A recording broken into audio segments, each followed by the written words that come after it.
Hampton Sides, the Wide, Wide Sea, the fateful final voyage of Captain James Cook.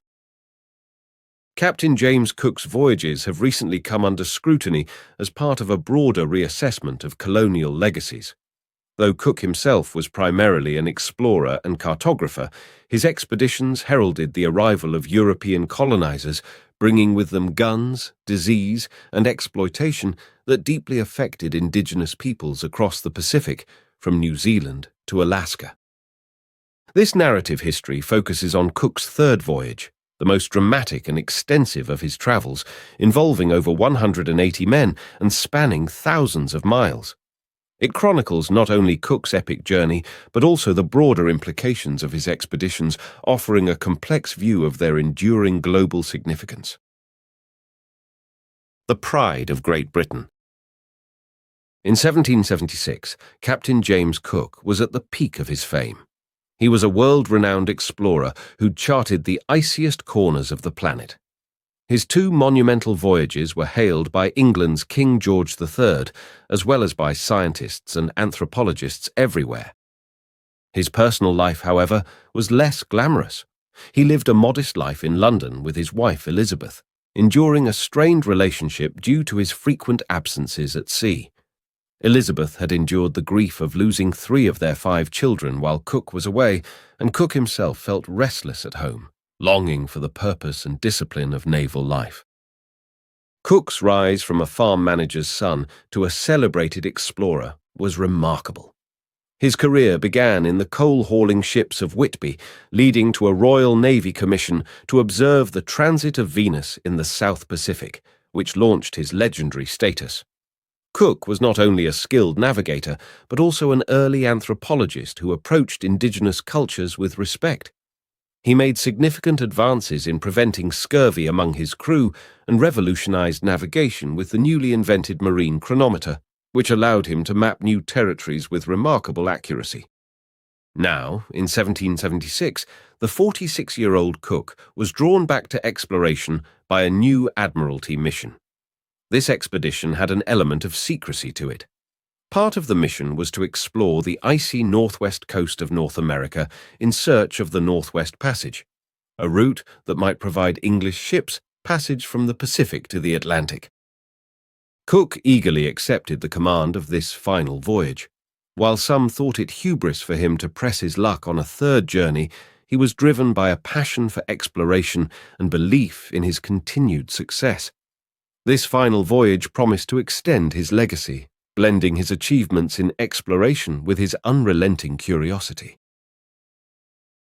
A dubious plan. Charles Clark, Captain Cook's loyal second-in-command, was chosen to command Discovery, the sister ship to Resolution. The expedition was carefully plotted by Cook and the Admiralty to search for the Northwest Passage from the Pacific side, a strategy they hoped would give Britain a commercial advantage over its European rivals. The expedition had strong backing, notably from Lord John Montagu, the 4th Earl of Sandwich, who theorized that salt water didn't freeze, which would theoretically allow Cook to navigate Arctic waters. The planned route took the ships around Africa, through the Polynesian islands, and then northward to the Arctic waters of North America. There was another element, however. Captain Cook was also tasked with returning a young Polynesian named Mai to his homeland. Mai had become a sensation in London after arriving from the South Pacific in 1774 aboard the ship Adventure. Born on the island of Raiatea, which had been overrun by the Bora Borans, Mai sought revenge and hoped that English military power could help him reclaim his family's honour. After gaining the favour of figures as prestigious as King George III, who promised to return him home, Mai's return journey was planned as part of Cook's third voyage. King George also wanted to introduce British farming practices to Tahiti by giving Mai custody of various animals and seeds, which lent the Resolution the feel of a Noah's Ark. Cook said farewell to his family on June 23rd, unaware that it would be their last meeting. The ships, loaded with supplies and notable officers like William Bligh, set sail on June 25th, with Clark expected to rendezvous in South Africa. By July 24th, Resolution reached the Canary Islands after navigating harsh waters, while the Discovery finally departed England with Clark aboard, unknowingly carrying tuberculosis. Discovery arrived in Cape Town in late November, reuniting Clark with Cook.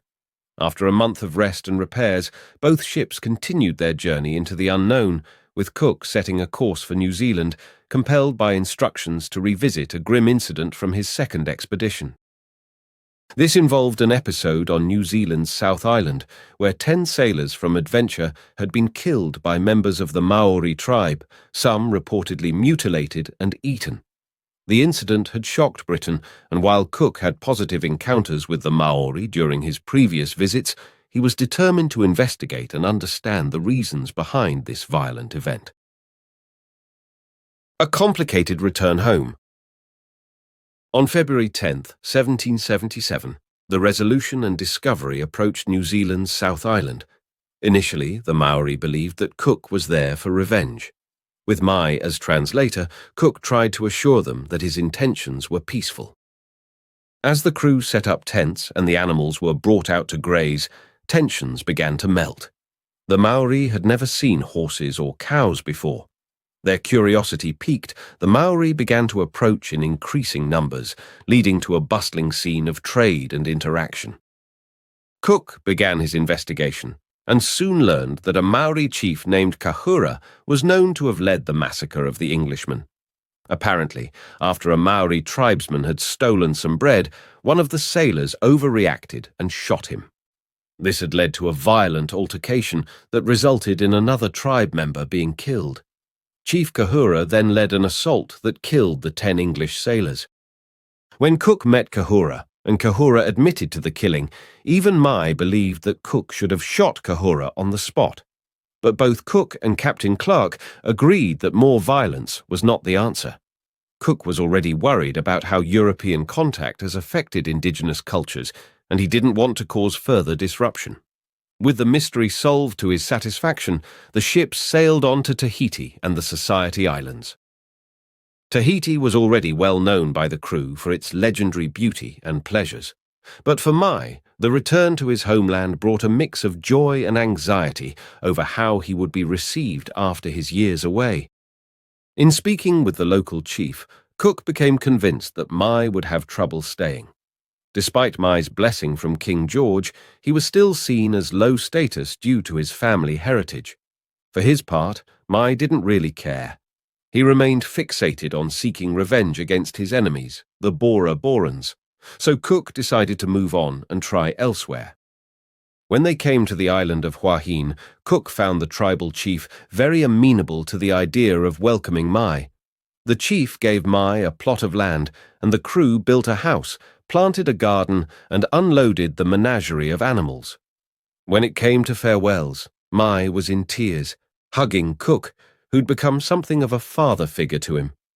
For his part, Cook remained uncertain about Mai's future, unsure if he'd be able to reintegrate himself into this society. One of the crewmen on this voyage, William Bligh, would return to Hua Hin in 1789. By that time, he'd learned that Mai had died only a couple years after they'd departed in 1780 from a viral throat infection believed to have been introduced by Spanish visitors to Tahiti. Not only that, but Bligh found very few remnants of Mai's life or any of the many possessions he'd been given. An unexpected visit. In November 1777, Resolution and Discovery left Hua Hin and the rest of the Society Islands behind. When they began their journey north across the Pacific, they were venturing into uncharted territory, 5,000 miles of open ocean. But they expected that. They thought they'd see nothing until they hit the coast of North America. However, they soon found something. On December 23rd, a low coral island was spotted, which Cook named Christmas Island, now Kiritimati. The crew celebrated Christmas there with a feast of local seafood before resuming their voyage. Then, on January 18th, 1778, Cook and his crew sighted a lush volcanic island, part of what would later be known as the Hawaiian Islands. This was a completely unexpected surprise. The first island encountered was Kauai. Cook and his men were struck by its beauty and fertile land. Even more remarkable was the fact that the islanders spoke a language very similar to Tahitian. This revealed to Cook that the Polynesians had amazing seafaring skills, though it seemed that the Hawaiians had lost contact with their Tahitian relatives long ago. Mostly, Cook was thoroughly enchanted by the islanders' vibrant culture and way of life, sensing he had encountered a rich civilization. He admired the Kauaian people's craftsmanship, from their tapa cloth made of mulberry bark to their intricately designed weapons. He was impressed by the island's thriving population and abundant resources. As with the Tahitians, the women here were also very eager to engage sexually with Cook's crew, though it was noted by his men that Cook himself always remained chaste. Cook did not claim the Hawaiian Islands for Britain, suspecting they might fall into Spanish hands. After a brief stay, Resolution and Discovery headed north toward the American continent. Cook's focus remained on exploration and mapping rather than territorial claims, in line with his broader scientific mission. An elusive passage. On March 7, 1778, Captain Cook's ships, Resolution and Discovery, sighted land along what is now Oregon's coastline. Enduring storms and fog that limited visibility, they navigated up the coast toward Alaska. By March 29th, they found a peaceful inlet surrounded by snow-capped peaks, which Cook named Nootka Sound after a misinterpretation of a native phrase. The local Moachart people, who had lived there for millennia, greeted the crew in 32 canoes, leading to a rich cultural exchange that included trade and music played by Cook's men. As the ships continued northward into stormier seas, they reached Prince William Sound on April 26th, where Cook seized the opportunity to repair a dangerous leak in Resolution.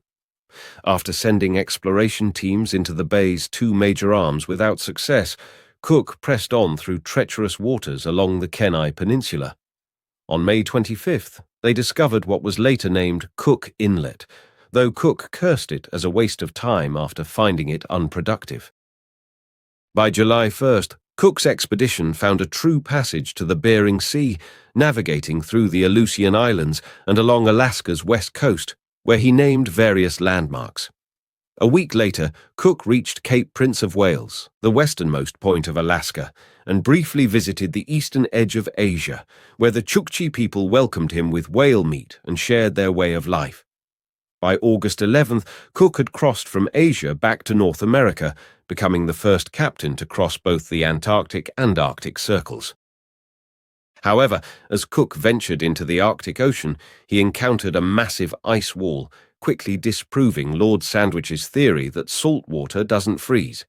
Forced to retreat, Cook's ships escaped the ice by August 21st and returned to the Chukchi Sea. Realizing that further progress was impossible, Cook planned to return to Alaska in the spring for another attempt at the Northwest Passage. By August 29, 1778, Cook redirected his expedition towards Hawaii, eager to return to the warmth of the tropical islands after a summer of challenging exploration. The death of Captain Cook. As Resolution and Discovery once again reached the Hawaiian Islands, Cook made the surprising decision to remain offshore. This puzzled the crew who, after the tough voyage from the Arctic, were eager to land. Cook's strategy was to prevent the spread of venereal disease that was affecting his crew and to better manage interactions with the islanders in order to avoid conflicts. So Cook circled around the islands and was drawn to the larger island of Hawaii with its impressive snow-capped volcanoes. So it was that on January 17, 1779, Cook and his crew reached Kealakekua Bay on Hawaii's Kona coast, a site of deep spiritual significance. Kealakekua was central to Hawaiian royalty and the home of Lono, the god of peace and fertility. Vast crowds, numbering up to 10,000 people and 1,000 canoes, poured out from the bay and greeted the ships with intense enthusiasm. Faced with such an overwhelming greeting, it was difficult to enforce Cook's offshore strategy, and by late January they needed to get ashore for repairs and supplies. But Cook's arrival during this significant religious festival led to a ceremonial reception. As he stepped onto the beach, locals performed rituals and chanted Lono. Historians debate whether the Hawaiians truly viewed Cook as Lono. Some believe this is the case, while others think it might have been a strategic move by priests to gain favor with Cook. Nevertheless, many crew members were under the impression that he was seen as the embodiment of one of the Kealakekuan's most cherished gods. As usual, Cook and his crew began setting up camp and engaging in trade. However, the jubilant mood changed when the powerful local king, Kalaniʻōpuʻu, made his return on January 26th. The king's return was meant to signify a shift to a new season, represented by a different god. Kalaniʻōpuʻu presented Cook with a magnificent feathered cloak and helmet, but as time went on, the king grew frustrated with Cook's prolonged stay, which strained local resources and violated sacred traditions. Cook sensed this frustration, but as Resolution and Discovery attempted to leave on February 3rd, the weather was not cooperative. When they tried to cross the channel toward Maui, a storm broke Resolution's foremast, causing Cook to limp back to Kealakekua for repairs. Upon return, things quickly turned from bad to worse. On February 14th, a boat that was tied to the side of Discovery was stolen. Cook was livid and began to consider drastic measures. He planned a blockade of the bay and hatched a plot to kidnap Kalaniʻōpuʻu and hold him for ransom until the boat was returned. As Cook began to coax Kalaniʻōpuʻu to resolution, the situation rapidly deteriorated. Efforts to enforce the blockade were going poorly, and the Hawaiians grew hostile. Rocks were being hurled at the crew, and shots were fired. Cook's attempt to control the situation failed. Despite his efforts to retreat, Cook was attacked and brutally killed along with 4 other officers. A crew returns without their captains. After Cook's death, the expedition fell into disarray, but Charles Clark, despite being gravely ill with tuberculosis, took command. He sent Lieutenant Bligh to retrieve essential supplies and tasked Lieutenant King with negotiating for Cook's remains. However, tensions ran high as the crew faced resistance from the islanders, leading to a violent confrontation in which many Hawaiians were killed and their homes burned. The Hawaiians, intimidated by the Europeans' firepower, eventually sought peace and returned some of Cook's body and possessions. A somber funeral for Cook was held aboard Resolution on February 21st. With repairs completed, the expedition finally departed Kealakekua Bay on February 23, 1779, but continued to face difficulties. Clark, severely weakened, attempted to carry on with the mission to find the Northwest Passage, but was ultimately thwarted by insurmountable ice barriers in Alaska. His tuberculosis worsened, and he died on August 22, 1779, at a Russian port in Petropavlovsk, where he was buried. Leadership then passed to John Gore, who commanded Resolution, while James King took charge of Discovery. The ships continued their journey, navigating through the Kuril Islands, Japan, and Taiwan, before arriving in Macau in December 1779. Back in England, news of Cook's death reached London in January 1780, shocking the nation and deeply distressing King George III and others. By October 7, 1780, after one of the longest voyages in maritime history, the expedition finally returned to London, remarkably without losing any crew members to scurvy.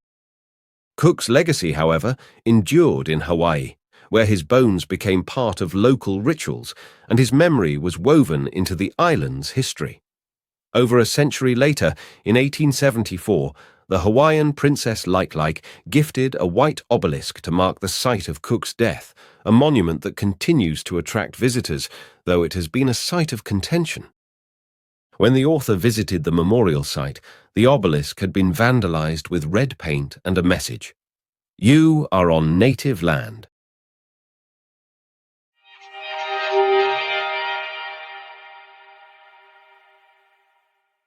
The main takeaway of this Blink to the Wide, Wide Sea by Hampton Sides is that Captain James Cook embarked on his third and final voyage while at the height of his fame. The mission was to explore the Pacific Northwest in search of the elusive Northwest Passage. Along the way, Cook was often faced with the profound impact of European encounters with indigenous peoples. The story builds to a tragic climax with Cook's untimely death in Hawaii, reflecting the broader consequences of European exploration and the collision of cultures. At the time, Cook was seen as an expert navigator, a curious explorer, and a thoughtful anthropologist, but his death was the result of cultural insensitivity, and he is now viewed by many as a prime representative of British colonization and its overreach. Okay, that's it for now. We hope you enjoyed it. See you in the next Blink.